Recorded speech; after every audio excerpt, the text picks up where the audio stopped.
montamos la empresa muy jóvenes, no teníamos recursos, la verdad es que no teníamos dinero, o sea, constituimos la sociedad con el capital mínimo legal, con 3.000 euros, y nos llamaron y nos dijeron, tenemos que hacer esto, no tenemos presupuesto, ¿nos ayudáis? Y dijimos, os lo hacemos. No teníamos la empresa ni siquiera constituida. Y luego a partir de ahí empezamos a trabajar con una de las grandes agencias del país para hacerles contenido, porque el primero fuimos y les ayudamos a hacer una cosa suya interna para presentarle a un cliente, ¿no? Hola a todos y bienvenidos al podcast de Primeros. Comenzamos. Bueno, bienvenidos al podcast de Primeros. Hoy estamos con Marcos Calzado, fundador y director general de Fotonada 25 y Ergo. Bienvenido, Marcos. Bueno, encantado, Alejandro, gracias por invitarme. Bueno, en el podcast de Primeros entrevistamos a emprendedores y empresarios y vamos a escuchar la historia de Marcos. Por cierto, el podcast de Primeros está patrocinado por Cuonto, que es la solución para banca online para pymes, que es de lo que hablamos aquí. Entonces, bueno, como decía, bienvenido, Marcos, y muchas gracias por unirte al podcast. ¿Te parece si nos cuentas un poco el origen, el arranque de tu primer emprendimiento recién salido de la universidad? Bueno, pues es más, ni siquiera estaba recién salido de la universidad porque no había terminado la universidad, o sea, era una cosa que estaba ya a medias todavía. Yo arranqué Fotonada 25 en 2013 con otros dos socios. Bueno, constituimos en 2013, arrancamos el proyecto un poquito antes. En 2012 empezamos como pues a practicar, a hacer una especie de portfolio y demás, hacer un poco, nosotros era una productora audiovisual.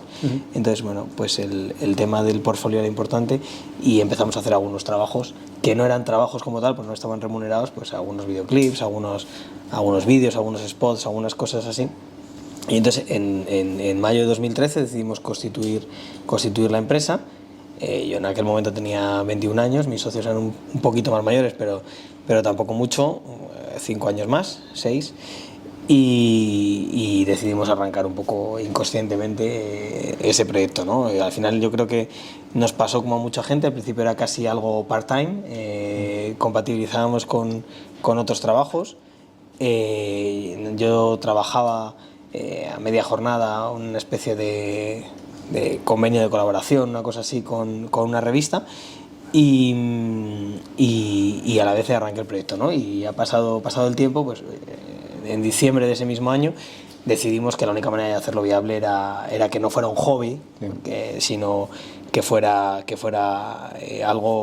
algo ya serio y que fuera nuestra jornada completa de trabajo. Porque esto es una cosa que luego yo me he encontrado hablando con muchos emprendedores que dicen, no, es que voy compatibilizando y tal.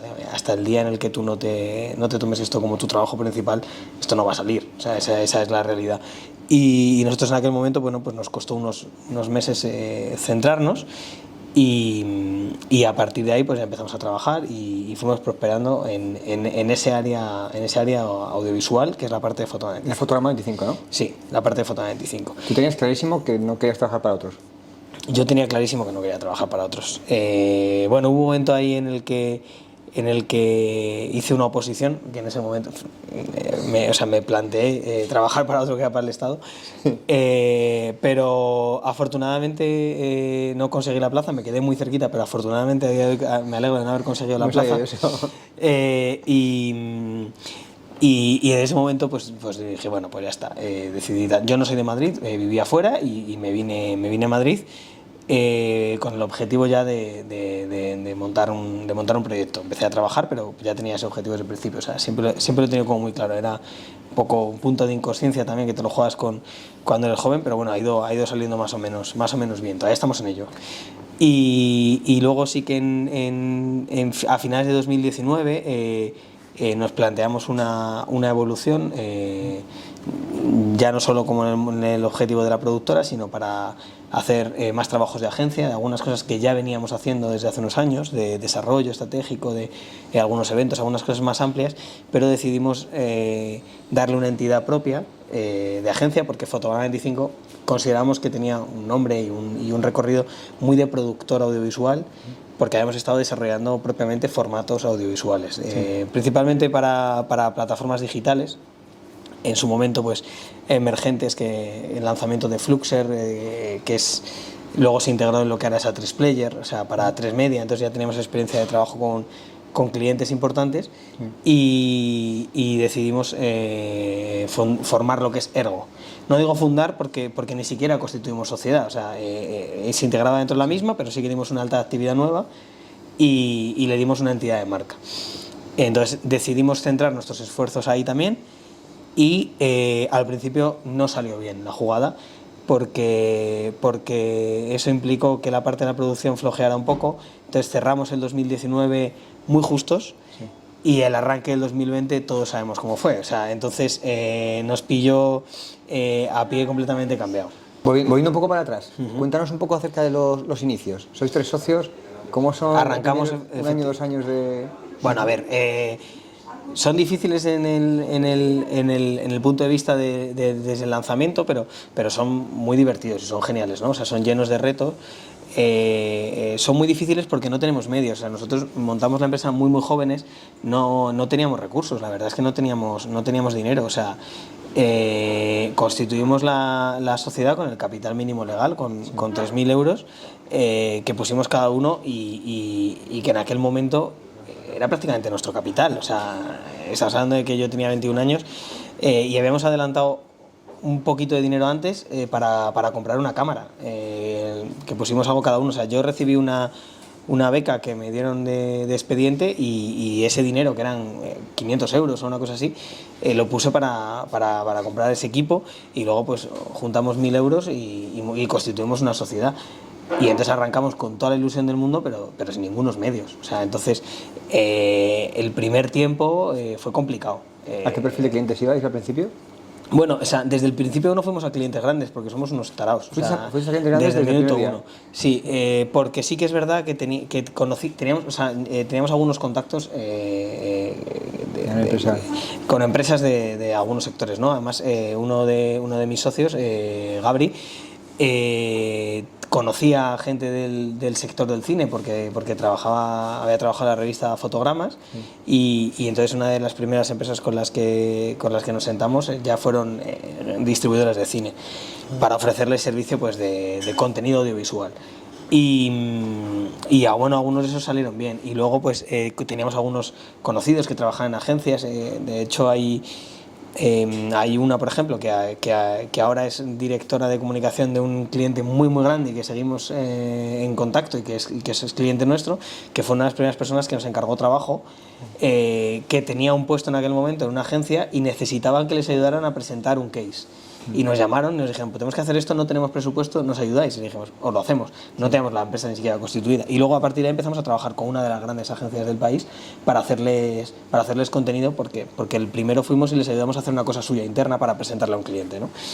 Y ahí poquito a poquito pues cada euro que se conseguía iba reinvertido. Y luego pues con apoyo de familiares, amigos y tal, o sea, uno de mis tíos pues nos dejó algo de dinero que luego fuimos devolviendo y tal, pero con muchísimo esfuerzo, o sea, y reinvirtiendo absolutamente todo y luego buscándonos también nosotros un poco la vida por fuera para pagar nuestros gastos personales, porque no podíamos pagarnos una nómina, o sea, no teníamos nómina. ¿Cuánto tiempo estuvisteis sin nómina, te acuerdas? No recuerdo, pero mucho tiempo. O sea, ¿Un par de años o...? No sé si llegó a un par de años, yo creo que no, porque sí que es verdad que en ese momento cuando decidimos lanzarnos conseguimos hacer un contrato importante. Sí. En aquel momento nos parecía importante, esto es como todo en la vida, ¿no? Ahora visto con perspectiva y dices, bueno, no perdimos dinero pues de milagro, pero entonces nos permitió contratar al principio ya gente, o sea, como te digo, en ese diciembre que decidimos ya hay que ponerse en serio, ya en enero o en febrero estábamos contratando equipos, o sea que automáticamente en el momento que nos pusimos en serio hicimos las primeras contrataciones y demás y ya pudimos pagarnos una nómina nosotros muy pequeñita, muy modesta, pero bueno, con 21 años nos permitía vivir, ¿no? Y hace 11 años, o bueno, hace 13 años, los alquileres en Madrid no eran los de ahora y con poquito dinero podías más o menos vivir. Pero sí, estuvimos bastante tiempo ahí. Pero lo recuerdo con muchísima ilusión. Cada cosa era un reto. De aquella época, si piensas para atrás, ¿alguna cosa que habrías hecho distinta? Probablemente habría empezado antes en serio, ¿sí? Pero yo creo que no, ahora mismo no cambiaría mucho. O sea, Evidentemente, si ahora arrancara de cero a día de hoy otro proyecto, lo haría de una forma completamente diferente. Está claro. Pero fuimos aprendiendo sobre la marcha y fuimos poniendo cada día lo mejor de nosotros, entonces no cambiaría nada en ese sentido. O sea, creo que no cometimos grandes errores. Tal vez un poco más adelante sí, pero en el arranque no. O sea, tal vez un poco más adelante sí. Vamos a ello. Cuéntanos un poquito cómo pero va en creciendo. el arranque yo creo que bueno, las cosas te vienen como te vienen, ¿no? Sí, encontrar el encaje, etcétera, etcétera. Entonces vais creciendo, vais encontrando cuentas. Vamos contratando gente, vamos encontrando proyectos y aquí es donde te digo, no es vamos dedicando nuestros esfuerzos a sacar el trabajo, pero no tenemos ya no te decirte, no sé si la capacidad o la visión o qué de organizar mucho mejor la estructura, de organizarnos mejor internamente como equipo Sí. y de tener pues esas cosas como a pesar de que mi formación es de administración, no prestamos demasiada atención a las finanzas. Sí que a todo lo que tiene que ver con la contabilidad, o sea, lo que hacen la mayoría de las empresas, ¿no? Creo que eso es un cambio, por ejemplo, radical respecto a donde estamos ahora. Sí a todo lo que tiene que ver con la contabilidad, lo que te lleva a la asesoría, la gestión, toda la documentación, porque además desde el minuto uno tenemos al mismo asesor que nos constituyó la sociedad y sigue siendo nuestra asesoría a día de hoy, que son excelentes y que nos han apoyado mucho y yo estoy súper agradecido porque incluso hubo un periodo en el 2020 en el que dejaron de pasarnos las minutas y aguantaron con nosotros el golpe, o sea que muy bien. Pero internamente nuestros cálculos de rentabilidades, nuestra dirección financiera no se hacía bien. Y creo que además en Pimeros lo encontramos, ¿no? Y yo lo encuentro con muchísimas empresas en las que lo veo. Creo que es uno de los errores habituales.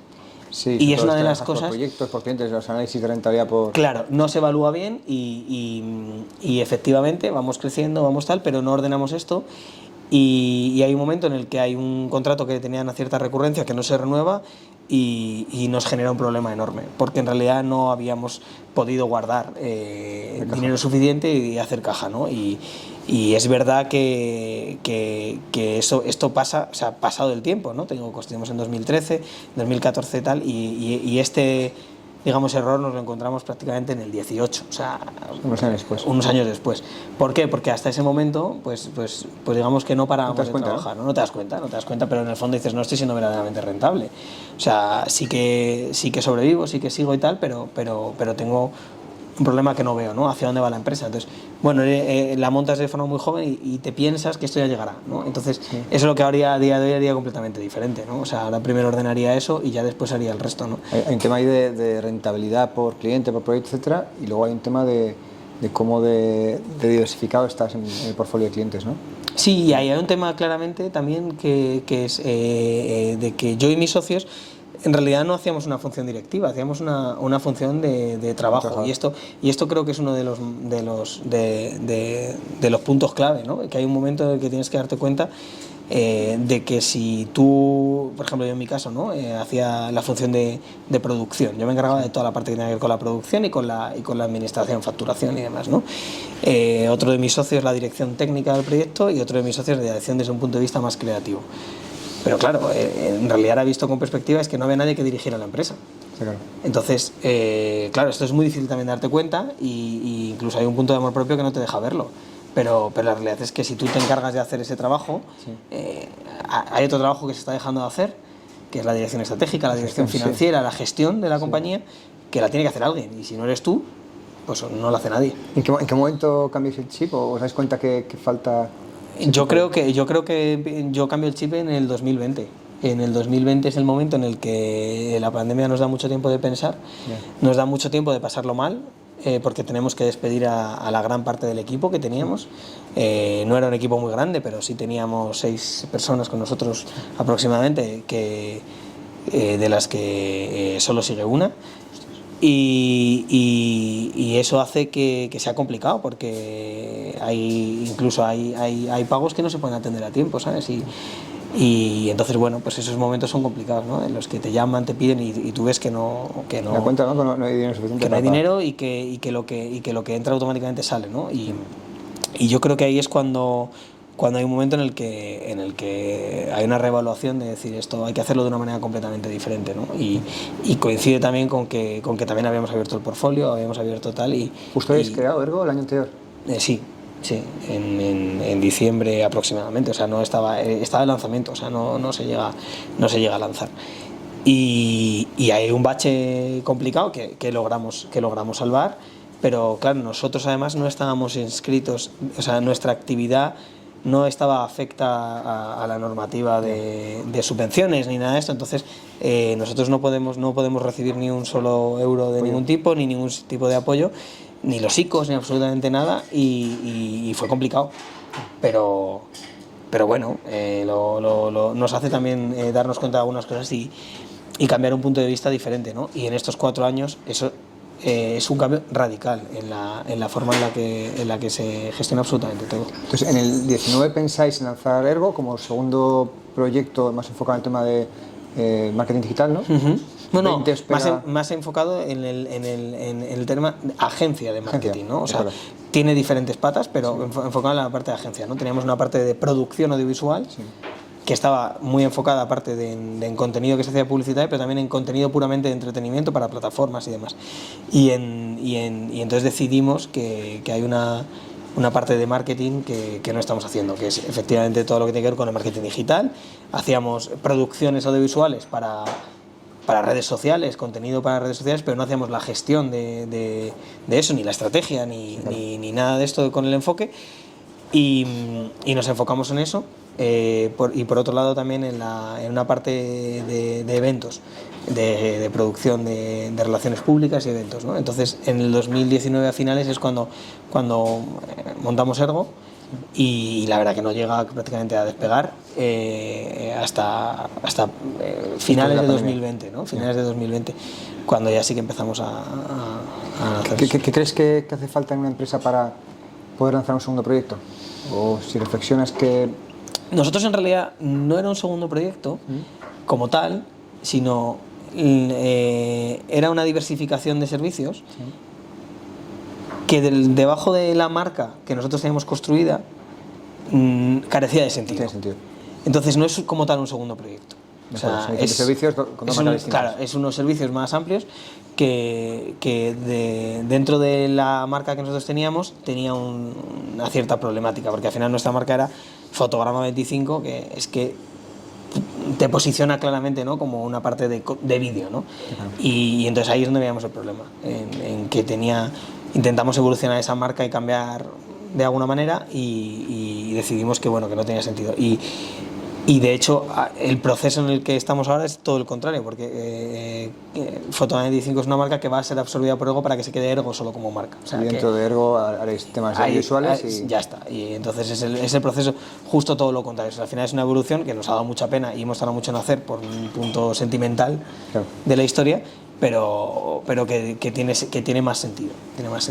¿Cómo ha cambiado tu día a día, digamos, pre-pandemia, post-pandemia? Es decir, no tiene que ver con la pandemia, pero ese tiempo de reflexión y de darte cuenta que falta gestión, que falta tiempo de pensar, ¿no? Y de cómo hace que cambie tu día a día en esos años. Bueno, pues en esos momentos mi día a día estaba muy enfocado en estar encima de un trabajo diario de producción audiovisual.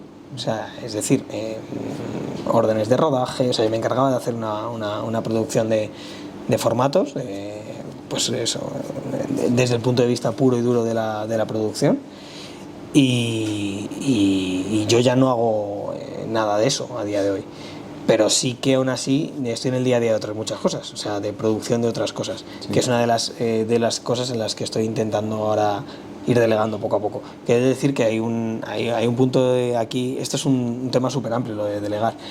Hay un punto claro de tener un equipo en el que puedas delegar, y luego hay otro punto de ser capaz de hacerlo. O sea, a mí a veces me cuesta. O sea, hay veces en las ¿Por qué dices que te cuesta? En las que yo soy culpable de que hay cosas en las que no delego, ¿no? Yo creo que a todos nos cuesta mucho. O sea, hay varias cosas. Una al final tardo más en explicarlo que en ponerme a hacerlo yo. Y luego hay otro punto en el que creo que dices, esto lo estoy haciendo durante mucho tiempo, he marcado yo X estándar de calidad, he marcado yo determinada forma de cómo hay que hacerlo, y no estoy seguro de que los demás lo vayan a hacer de la misma manera. Entonces, bueno, cuando en realidad es mentira. Luego te das cuenta un día que empiezas a delegar, empiezas a confiar y las cosas salen probablemente hasta mejor. A veces mejor, ¿no? Porque es una persona que está centrada en eso, claro.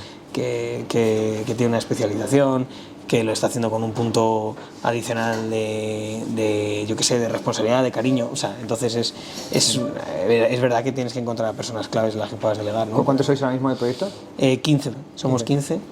Y bueno, y seguramente tengamos en breves incorporaciones porque estamos constantemente abriendo ahora ideas y demás y vamos a incorporar equipo seguro y es probable que incluso estamos en la búsqueda y negociando de incorporar a una empresa. Seguís con el foco en gran cliente, ¿no? ¿Grandes cuentas? Seguimos enfocados en grandes cuentas más que nunca, hasta el punto de que a día de hoy yo creo que no tengamos ningún cliente pequeño. Y a nosotros esta estrategia nos funciona y nos ha venido bien porque bueno, es más difícil de gestionar, pero también es verdad que tienes proyectos de más volumen, con una... ¿no? Más largo plazo quizás. Más largo plazo también, es verdad que también tienes, yo qué sé, puede ser que un riesgo, ¿no? En el que cualquier error, un cambio directivo pueda hacer que los proyectos cambien. Y la verdad que tienes mucho menos riesgo de impago. O sea, aunque los plazos de pago y de este tipo de cosas los marquen estas empresas, es muy poco probable que una multinacional deje de pagarte un servicio porque no tenga la capacidad. Pero bueno, todo nos ha pasado. Este año hemos tenido un impago que estamos reclamando judicialmente. O sea que está claro, con una empresa grande, pero bueno, no internacional, pero bueno, no estás a salvo del 100%. Pero bueno, en ese sentido. ¿Y dónde ves Ergo? Pues ya nos quedamos con Ergo, ¿no? ¿Dónde ves Ergo en 3-4 años? ¿Dónde te gusta verlo? Bueno, a mí me gustaría que siga estando en todo lo que está ahora, con una mayor profesionalización en nuestros procesos y en la forma en la que, no en la forma en la que damos el servicio al cliente, porque eso es absolutamente profesional, sino en la forma en la que internamente trabajamos y sobre todo para mí me gustaría en la forma en la que internamente la gente se puede desarrollar también. Y luego enfocados también en otras cosas nuevas a las que ahora no llegamos, pero que en las que sí tenemos interés.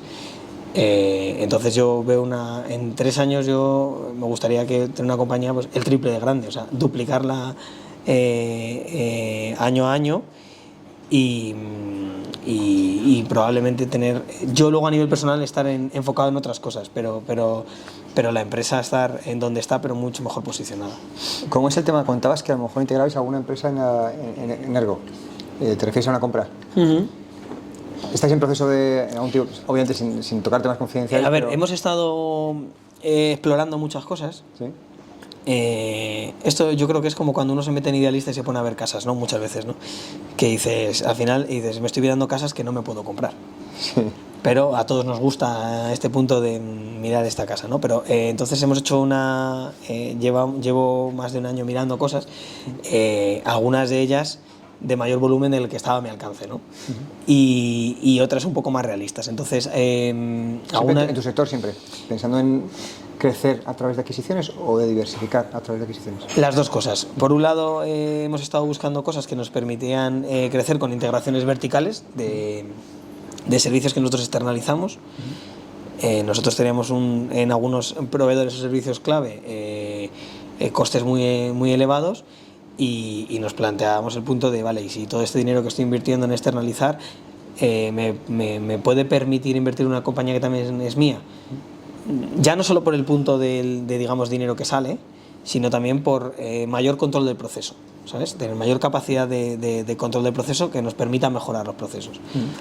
Y algunas de esas no he encontrado nada que me parezca suficientemente interesante a día de hoy. He encontrado alguna cosa, pero de compañías que tenían un volumen mucho más grande que la nuestra y la operación habría sido compleja, o nos habría puesto en riesgo incluso, ¿no? Porque creo que nuestro proyecto está bien, pero no es suficientemente independiente de la gestión como para permitir soltarlo mientras uno se centra en otra operación. Y luego estamos ahora mismo en un proceso de análisis y tal que pinta muy bien, que espero que se culmine, de adquisición del 51% de capital, no la totalidad, de una empresa que también está en fase de crecimiento y que está focalizada en algunas de las cosas en las que yo me quiero expandir. Entonces, bueno, tiene cierto sentido o mucho sentido entrar en ella en vez de montar eso de cero. Se ve que llevas un tiempo mirando idealista, ¿no? ¿Qué significa mirar idealista? Es decir, si hay alguien que tiene una pyme que quiere pensar en buscar empresas, ¿dónde está idealista en este caso? Bueno, yo conocí la plataforma Deal porque la recomendaste tú, creo que fue en una de las conversaciones. Y luego he buscado en muchos sitios, pero es verdad que hay muy poca profesionalización de esto todavía. Claro. Y no es fácil, ¿no? Yo creo que hay muchos componentes. La gente, cuando se plantea vender su compañía, le da miedo que el mercado sepa que está en venta. Sí. Eso es uno de los puntos clave. Tiene sentido hasta cierto punto. Y luego yo creo que muchas de las empresas que están en venta no tienen expectativas realistas de venta. No, es como cuando alguien te vende su casa y, por poner el mismo símil, ¿no? Y cuando tú vas y dices, no, es que es la casa donde se han criado mis hijos. Ya, pero yo no te estoy comprando tus recuerdos. Está claro. Está claro, ¿no? Yo te estoy comprando un bien, ¿no? Y creo que hay a veces expectativas poco realistas en la venta. Que podrían salir operaciones interesantes si la gente estuviera más abierta. Entonces, he hablado con muchas empresas y he buscado bastantes proyectos y entonces ha habido un cierto punto de estancamiento. O sea, ha habido alguno incluso en el que me he planteado si de verdad esta gente quiere vender, ¿no? Yeah. Entonces, bueno, yo creo que hay muchas oportunidades en el mercado en España de pymes que son pequeñas que podrían concentrarse para ir a empresas más grandes y otras muchas en las que en realidad lo que vendes es nada, que eso es un problemón. Y no quiere decir que me pasaría a mí mismo, ¿no? A día de hoy, si la vendiera a día de hoy, probablemente si eso implica que yo salgo, que mis socios salen de la gestión y demás, tendría dificultades, ¿no? Entonces, es uno de los puntos también los que, no porque tenga ninguna intención de vender, porque no es mi caso, pero sí que decía, ¿y si me pasa a mí algo? Ya no por vender, sí. ¿Y si me pasa algo? ¿no? Entonces, oye, necesito que la empresa tenga una estructura de mí, ¿no? Que dependa menos de mí. Claro. Porque, efectivamente, yo no quiero mancharme mi empresa, ni mucho menos, pero es que me puede pasar algo, ¿no? Claro. O sea, yo soy joven todavía, pero yo quiero ser padre en algún momento. Entonces, y si me tengo que ir 4 meses, ¿qué pasa, no? Entonces, ese tipo de cosas son las que te plantea. Te iba a preguntar por la relación o la gestión de vida profesional personal, ¿cómo la has llevado este tiempo? ¿Está cambiando con el paso de los años, con el crecimiento de la empresa? Bueno, yo no sé si con el crecimiento de la empresa o con el crecimiento mío, porque en edad, quiero decir, sí, porque claro, cuando tú tienes 25 años y estás llevando una empresa que has fundado y que te lo sigues pasando muy bien y que te implica que trabajes 16 horas al día, pues es muy probable que te dé igual. Porque o estás soltero, o sea, puedes tener una pareja o lo que sea, pero estás soltero, no tienes implicaciones en casa y al final eres responsable de ti mismo y te gestionas, ¿no? Pero hay un momento en tu vida en que te apetece estar en tu casa o que te apetece hacer otro tipo de cosas y ahí empieza a ser complicado porque al final esto requiere de muchísimo tiempo y de un cierto sacrificio, ¿no? Entonces, bueno, a ver, yo lo digo mucho, a mí es que me gusta mucho mi trabajo, entonces no necesito desconectar del 100%, pero sí que es verdad que uno necesita descansar por refrescar la cabeza y por refrescar las ideas. Entonces, bueno, yo lo llevo muy bien porque al final creo que la mayoría de los empresarios, nuestras empresas, son parte de nuestra vida, entonces no diferenciamos entre nuestra vida profesional y nuestra vida personal. No llegas a casa, desconectas y... No, es verdad, ¿no? Para ti es lo mismo, ¿no? Entonces tú duermes por la noche y estás pensando en esto o en esto otro y te estás luchando y no sé qué y estás hablando con tu pareja y te plantea un tema y te dices, pues esto es como lo de que, ¿sabes? O sea, pues pobres parejas. Pues es normal, ¿no? Sí. Bueno, pobres parejas, es verdad que tienen, o sea, yo creo que no es fácil, ¿no? Muchas veces. Entonces, bueno, depende, ¿no? O sea, yo en mi caso de mi chica también, ella lo entiende perfectamente porque lleva muchos años también trabajando para sí misma, ¿no? Sí. Para su proyecto. Y está lanzando un proyecto nuevo, entonces lo entiendo a la perfección, claro. pero sí que es verdad que hay veces en las que dices, joder, yo me querría 25 días de vacaciones o 20 días de vacaciones, ¿no? Pedirme una excedencia, eso aquí no te puede pasar. Sí, claro. ¿Otras vías de crecimiento para Ergo en los próximos años? ¿Está pensando tema de internalización, lo A ver, el ¿Valora? tema internacional es una cosa súper interesante y que siempre tiene la apertura de mercados, es algo que te ayuda a reducir ciertos riesgos y demás, pero a nosotros ahora mismo, a día de hoy, hay tanto mercado todavía que tenemos que explorar aquí que no tendría sentido lanzarnos fuera todavía. Entonces, me lo plantearía en algún momento, pero creo que a día de hoy, a medio plazo, no es algo que esté en nuestro recorrido. Porque no tiene sentido, o sea, quiero decir, tendría más sentido establecer negocio en Barcelona o establecer negocio en Andalucía, expansión geográfica nacional, que internacionalizar, ¿no? Entonces, pero probablemente yo creo que en la posición en la que estoy ahora mentalmente, creo que si me planteara expandirme, probablemente me planteara expandirme también comprando. O sea, creo que tiene cierto sentido. No pasa por la dureza de los primeros pasos. Claro, sobre todo porque nosotros nos dedicamos a un sector en el que estaba muy basado en la confianza. Entonces, no es fácil que alguien te contrate como agencia si no confía en tu trabajo, porque al final, generalmente, nosotros lo que estamos haciendo es exponer las marcas de nuestros clientes y para nuestros clientes sus marcas son uno de sus valores más importantes. Entonces, entiendo que depositan en nosotros una confianza que a la que tenemos que responder. Y bueno, pues fundar un equipo de cero y que arranque y demás no es sencillo. Entonces, puede ser siempre interesante encontrar a alguien que ya esté haciendo eso bien y que por algún motivo pues quiera ser participado o quiera participar en un proyecto más grande. Bien. Tengo tres últimas preguntas relacionadas con Cuento, nuestro patrocinador. La primera es ¿dónde ves a Marcos en 5 años? No ya el proyecto, no ya Ergo, sino Marcos como director general de la empresa, dedicado 100%, dedicado a otras cosas. ¿Cómo te ves? O sea, si esto es como una especie de carta a los reyes, ¿no? Sí.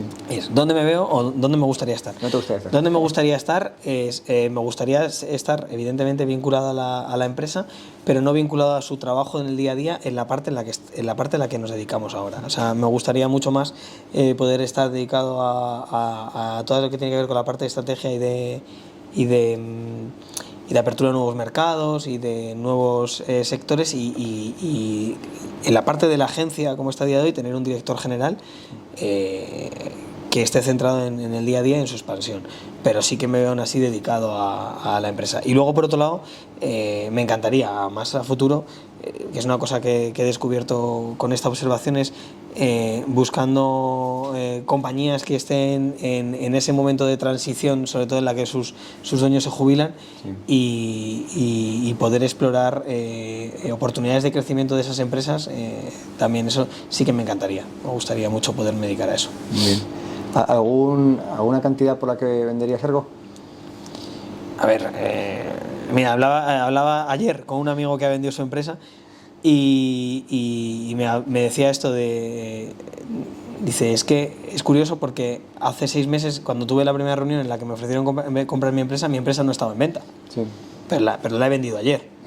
Entonces, nunca puedes decir que no, no lo sé, pero yo ahora mismo me costaría mucho desprenderme de ella. Entonces, bueno, o sea, creo que tiene cosas que explorar todavía estando yo dentro, pero nunca diría que no, nunca diría que no. Una última Porque tú hay pregunta. una cantidad por la que venderías los 2 planos. Sí. ¿Y es? Pues por ejemplo, por 10 millones de euros yo vendría 2 planos. Yo por 10 millones de euros me plantearía vender Ergo también. Claro. Bien. Hemos llegado los dos a la cifra. Una última pregunta. ¿Algún emprendedor, empresario que te haya inspirado, te haya servido como referencia estos años? A ver, muchos. O sea, no. Yo me he intentado apoyar mucho de gente a la que verdaderamente conozco, ¿sabes? No es que me inspira Amancio, Steve Jobs. Bueno, eso es como la parte fácil y hay mucho de lo que aprender ahí, pero yo creo que hay gente que con sus pocos recursos hace cosas verdaderamente potentes y que le hacen crecer en el día a día. Y, o sea, te podría decir nombres, pero no gente necesariamente reconocida, ¿no? Pero sí que he visto mucha gente que ha tenido la capacidad de sacar de la nada proyectos que le permiten vivir muy bien y que le permiten, sobre todo, y para mí es muy admirable, que la gente que está dentro de sus proyectos viva muy bien. Sí. Y yo creo que eso es algo fundamental también. Es algo también de lo que tenemos que hablar más, yo creo. Yo creo que hablamos muy poco de eso, pero a veces poco... es una cosa que nos preocupa más de lo que la gente se cree. Sí. Y a mí, yo siempre digo que a mí si nuestra empresa recibiera un premio, para mí sería el del mejor lugar para trabajar. O sea, a mí me encantaría que fuera ese. Bien. ¿Sabes? Yo creo que eso es algo verdaderamente satisfactorio, ¿no? Yo voy a mi oficina, aunque teletrabajamos mucho, yo intento ir a mi oficina muy a menudo. A mí me gusta trabajar en mi oficina, pero me gusta el ambiente en el que hay mi empresa y me gusta que la gente esté contenta. Entonces yo creo que yo he visto gente que ha conseguido proyectos potentes en los que la gente trabaja feliz y a gusto y para mí eso es admirable, completamente. Pues muchísimas gracias, Marcos, por estar ahí con nosotros, por compartir la historia de Ergo, y te deseamos lo mejor en los años venideros y que siga yendo tan bien como hasta ahora. Pues nada, a ti gracias por invitarme, que se me ha pasado volando, así que un placer. Muy bien.